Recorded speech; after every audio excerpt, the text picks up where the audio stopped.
Fundos imobiliários de shopping center, será que está na hora de investir? Essa é a última oportunidade de comprar barato, depois de toda a desvalorização que eles tiveram durante a crise, ou será que eles se tornaram investimentos ruins e arriscados de uma vez por todas? Será que eles vão acabar? Eu quero te passar nesse vídeo todas as informações que você precisa saber sobre os fundos imobiliários de shopping para ver se eles ainda podem ser um bom investimento ou não. Assiste tudo com bastante atenção e bora pro vídeo. Fala pessoal, sou eu, Marcelo, e você com certeza já ouviu falar de fundo imobiliário, não é mesmo? Se não ouviu, fundo imobiliário nada mais é do que uma classe de investimentos que te permite investir em imóveis com pouco dinheiro e ainda receber aluguéis mensais. E um dos segmentos disponíveis dentro desse universo de fundos imobiliários são os fundos de shopping center, que investem, claro, em shoppings. E eu tô chamando a atenção especificamente para esse segmento nesse vídeo aqui, porque os fundos de shopping foram provavelmente os mais afetados pela crise de saúde que nós vivemos no Brasil desde o ano de 2020. Os shoppings são imóveis que têm a sua receita geralmente muito dependente da circulação de pessoas, né? E à medida que a crise foi se agravando no ano passado, foram surgindo fortes restrições nas atividades econômicas como um todo, o comércio fechou, veio toda essa situação de isolamento social que nós vivemos, isso ainda está muito fresco na nossa memória. E é claro que os fundos de shopping sofreram bastante e viram uma redução drástica nas suas receitas, já que eles tiveram que fechar as portas por um longo período de tempo. Eles chegaram a ter uma queda de mais de 90% no seu faturamento em média. Mas será que depois disso tudo que aconteceu, os fundos de shopping viraram uma furada, como dizem por aí? Ou será que é exatamente o contrário? Que é uma oportunidade da gente comprar barato ativos que nós queremos carregar para o longo prazo. Eu vou te contar logo depois que você se inscrever no canal, porque isso ajuda demais a gente aqui, galera. E ainda é muito bom para você. Com o seu like, a sua inscrição, você fala pro YouTube, olha, eu tenho interesse nesse tipo de conteúdo aqui. E aí ele vai te mandar mais vídeos de qualidade sobre investimentos. Então, não deixa de se inscrever para acompanhar os próximos conteúdos que estão vindo por aí. E se você está chegando agora aqui no canal, seja muito bem-vindo. Meu nome é Marcelo Leite e aqui nós discutimos as estratégias para você construir uma renda passiva mensal investindo com segurança na bolsa de valores. Mas bom, toda essa situação então faz dos fundos de shopping uma boa compra nesse momento de preços descontados? E a resposta é: depende. Os shoppings são imóveis que têm um contexto um pouco diferente de outros tipos de imóveis que também foram afetados pela crise. Se a gente pega, por exemplo, os edifícios corporativos, esses imóveis também sofreram no início da crise, com toda aquela incerteza de como ia ser o futuro, todo mundo começou a trabalhar à distância, ninguém ia para o escritório mais, a gente não sabia se ia virar tendência ou não das empresas adotarem o home office definitivo. Mas apesar de algumas terem feito esse movimento, sim, o fato é que as empresas em geral não fizeram nenhum movimento relevante no sentido de não cumprir os contratos vigentes com os fundos de laje ou de se desfazerem dos espaços onde as operações corporativas delas estão alocadas atualmente. Então, pelo menos até o momento, não tem nenhum indício de que a dinâmica do mercado de lajes corporativas vai mudar de forma relevante e que esse mercado tende a sofrer por um período muito mais prolongado do que já sofreu. Mas no caso dos shoppings, o buraco já é um pouco mais embaixo realmente. Os fundos de shopping, no geral, eram vistos pelo mercado como ativos muito conservadores, de baixo risco antes disso tudo acontecer, mas isso agora mudou um pouco e os shoppings tendem a ser ativos mais voláteis daqui para frente, com um pouco mais de risco. Eu digo isso porque além de toda a crise que aconteceu por causa do pepperoni, que é só um nome fictício porque você sabe o que é, nós estamos passando também por uma forte transformação na forma como a gente consome produtos e serviços como um todo. Eu mesmo sou uma pessoa que raramente saio de casa para comprar alguma coisa, meu próprio aparelho de celular eu comprei pela internet, o tripé que eu estou usando para minha câmera nesse momento para gravar esse vídeo eu comprei pela internet, minha comida também eu sempre peço por aplicativos de entrega, meus medicamentos também. E isso não é só comigo e não é só aqui no Brasil. A gente vê que os hábitos de consumo das pessoas como um todo estão mudando por causa realmente do avanço tecnológico que acaba proporcionando mais conforto e comodidade para nós consumidores. A gente não precisa mais sair de casa para fazer as coisas como os nossos pais e os nossos avós costumavam fazer. Eu lembro que quando meu avô faleceu, nós já estávamos nessa era tecnológica, os filhos e os netos deles todos já estudavam, pagavam contas, consumiam entretenimento, tudo de forma digital, e ele faleceu sem nunca sequer triscar num computador. Nunca quis mexer com tecnologia, não tinha nenhuma familiaridade com nada tecnológico, ele assinava o jornal que ele gostava e esperava chegar na casa dele por correio para ele poder ler. Quase todo dia ele estava na fila do banco para pagar uma conta, para tirar um extrato, para sacar dinheiro. Você vê que era uma geração que viveu um contexto totalmente diferente da nossa. Então, esse é um ponto para se monitorar, de que existe uma tendência mundial hoje de que o consumo se digitalize cada vez mais, de que as pessoas comprem cada vez mais seus produtos pela internet, no lugar de ter que ir até a loja presencialmente, e que os shoppings acabem sofrendo realmente um pouco por causa disso. Porém, Por outro lado, eu também acredito que os shoppings têm um contexto diferente aqui no Brasil. Os shoppings aqui têm muita cultura de serem utilizados como um ponto de encontro, um lugar para lazer e entretenimento, e não somente como um centro comercial. Então muita gente vai ao shopping não para comprar, mas para ir a restaurantes, teatros, cinemas. Tem muito shopping com academia hoje em dia, salão de beleza, supermercado. Aqui em Brasília tem shopping que tem até cartódromo dentro, de tempos em tempos tem pista de patinação no gelo. E mais do que isso, os shoppings são locais para entretenimento fechados, seguros, com ar-condicionado, com seguranças. Então os shoppings são muito fortes nessa parte de serviços também, principalmente lazer e entretenimento, como eu falei, e não apenas compra e venda de produtos. Além disso, apesar do Brasil estar sim passando por uma forte transformação digital, nós ainda somos, querendo ou não, um país pouco desenvolvido em termos de logística, e isso acaba afetando as entregas dos produtos comprados pela internet. Em regiões como São Paulo, Rio de Janeiro, eu sou de Brasília, né, aqui também se inclui nisso, nesses lugares a logística realmente já é muito boa hoje em dia. Eu recebo vários produtos que eu compro online em 24 ou 48 horas aqui direto na porta da minha casa. Mas a gente precisa saber que na maioria das regiões do país essa não é a realidade. Muitas cidades ainda têm um longo caminho pela frente até que a logística possa ser estruturada de forma eficiente. Ninguém quer comprar um produto e receber 15, 20, 30 dias depois. Então tem muitas regiões onde os shoppings ainda têm muita demanda e são situados em locais estratégicos para facilitar o acesso dos consumidores ao que eles querem comprar, de forma que eles já possam sair com o produto na hora, sem depender de uma entrega demorada. E todos esses pontos que a gente está falando aqui fazem com que, apesar de todas as dificuldades que os shoppings passaram recentemente durante a crise, não dá para negar que eles sofreram muito com o fechamento do comércio,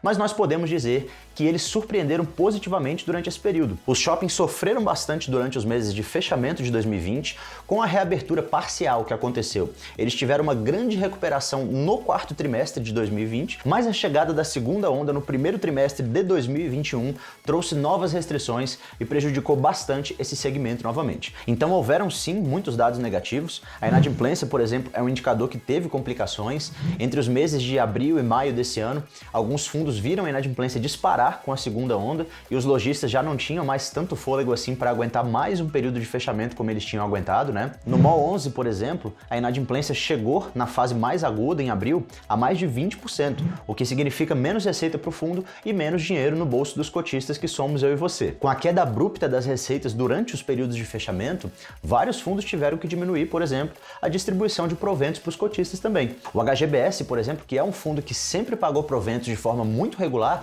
acabou tendo uma queda abrupta na sua distribuição durante a primeira e também durante a segunda onda. O XPMOLs é a mesma coisa. Ele chegou inclusive a ficar 3 meses sem distribuir absolutamente nada de proventos entre abril e maio de 2020. Tudo bem que foi uma medida de segurança da gestão. Eles optaram realmente por não distribuir nada para resguardar o fundo e manter dinheiro em caixa, já que ninguém sabia quanto tempo ia durar toda aquela situação, mas deixaram de pagar 3 meses. Só que de qualquer forma, como eu falei, a gente pode considerar que os shoppings, no geral, surpreenderam positivamente. A vacância, por exemplo, é um indicador muito importante de se analisar em um fundo imobiliário, que mede a quantidade de espaços vagos nos shoppings, era algo que o mercado esperava que fosse crescer muito mais durante a fase de fechamento do comércio. E a vacância alta é ruim porque significa espaços não locados e, consequentemente, menos receita para o fundo. E assim como nos fundos de lajes, não foi isso que aconteceu no fim das contas. As variações foram bem modestas e a vacância acabou se mantendo baixa durante esse período. Em alguns fundos ela subiu ali da casa dos 4% para 6%, como no caso do XPMOLs, em maio de 2021, quando veio a segunda onda. Alguns fundos ela ficou até um pouco mais alta do que isso, mas nada perto dos 30% ou 40% de vacância que muita gente esperava. Ou seja, a gente passou pela pior crise dos últimos 100 anos e o máximo de vacância que a gente viu foi próximo de 10% em média, com 90% de ocupação dos shoppings em geral. Então a gente vê realmente a resiliência desse setor e dessa classe de ativos como um todo. Por isso que na minha carteira eu quero sim ter esse setor e tenho comprado, tenho aumentado minhas posições inclusive. Então a conclusão é que apesar de todo esse turbilhão com a crise, na minha visão o investidor pode ficar tranquilo que os shoppings não vão acabar. Eles vão sim ser ativos um pouco mais voláteis daqui para frente, como eu falei, com um pouco mais de incerteza refletida nos preços dos fundos de shopping na bolsa, mas eu acredito que os shoppings vão buscar cada vez mais focar os seus negócios em serviços. É o que já está acontecendo nos Estados Unidos, das empresas de shopping buscarem se especializar cada vez mais mais em serviços e experiências do que necessariamente em comércio de produtos, e isso vai fazer com que eles continuem ativos sólidos e com alta demanda por muito tempo aqui no Brasil também. A tendência realmente é que a coisa só melhore daqui para frente e que o avanço da vacinação faça com que a retomada nos shoppings seja cada vez maior. O país está progredindo bastante na imunização da população. A gente vê aqui por esse gráfico divulgado pela gestão do fundo HGBS que o Brasil já está com mais de 60% da população com a primeira dose aplicada, e pela experiência dos outros países, a gente vê que quando o país atinge 50% ou 60% de população vacinada, isso permite ao país retomar a atividade econômica com mais força, o que é ótimo para todos os setores da economia, incluindo os shoppings. E é provável que quanto mais a economia vá se abrindo, maior seja a retomada desse segmento. Então aqui no Brasil, apesar da situação difícil no curto prazo, onde tem, claro, aumento de vacância, diminuição das receitas, consequentemente proventos menores para os investidores, eu acredito que os shoppings vão continuar sendo ativos com demanda por aqui e que os fundos de shopping continuam ótimos ativos para compor a carteira do investidor de longo prazo. Nós estamos sim vivendo uma crise, mas as crises estão aí para serem superadas e até hoje a gente passou por todas elas. E para finalizar, olhando para o preço, a gente pode dizer que os fundos de shopping estão baratos? E quem me acompanha sabe que eu não sou muito a favor de se importar com o preço dos fundos imobiliários em geral na hora de investir. Isso porque os fundos imobiliários, historicamente, sempre pagam para os cotistas um valor superior ao que os títulos públicos estiverem pagando a qualquer momento. Esse valor gira na casa dos 2,5% ao ano, mais ou menos. Então, como os fundos imobiliários sempre pagam esse prêmio sobre os títulos públicos, a gente pode dizer que os fundos imobiliários, de uma forma geral, eles nunca estão caros. Eles sempre são uma boa opção de compra para qualquer carteira de investimentos a qualquer momento, porque seja qual for o nível de juros do país em um determinado momento, que leva os títulos públicos a pagarem mais ou pagarem menos, os fundos imobiliários sempre vão estar pagando acima disso no longo prazo. Mas para quem mesmo assim faz questão de olhar preço, eu diria que sim, nós podemos dizer que em tese os fundos de shopping ainda estão baratos. Olhando para os preços atuais dos 3 fundos imobiliários mencionados nesse vídeo, a gente pode dizer que os 3 estão negociando próximo das mínimas desse ano. O XP Malls negocia na casa dos R$ 102, depois de chegar aos R$ 120 esse ano. O HGBS negocia próximo dos R$ 190, depois de já ter atingido os R$ 221 esse ano. E o Mall 11 negocia na casa dos R$ 96, depois de uma máxima de R$ 107 em 2021. Além disso, os 3 fundos negociam atualmente abaixo do valor patrimonial. Eu, Marcelo, não costumo utilizar o valor patrimonial nas minhas análises de fundo imobiliário, eu não considero esse um indicador muito útil, mas como eu sei que muitos de vocês usam, eu não vou deixar de mencionar ele aqui. Dentre esses 3 fundos que a gente está usando como exemplo, o XP Malls é o que negocia atualmente mais próximo do valor patrimonial, com um preço sobre o valor patrimonial de 0,98. O do Mall 11 já está um pouco mais baixo, está em 0,91, e o HGBS seria, em tese, o mais barato dos 3, com um preço sobre o valor patrimonial de 0,87. Mas conselho de amigo, se eu fosse você, no fim das contas, eu não perderia muito tempo com isso, olhando preço, buscando fundos baratos, porque o mercado sempre precifica todas as expectativas futuras por antecipação. Então tudo que se espera do futuro já está embutido no preço atual dos ativos. Se existe algum suposto desconto, é porque ainda existe incerteza, seja em relação ao avanço da vacinação e também à sua eficácia, seja por outras questões como uma tributação dos proventos dos fundos imobiliários. O nosso objetivo como investidor é recebimento de renda passiva.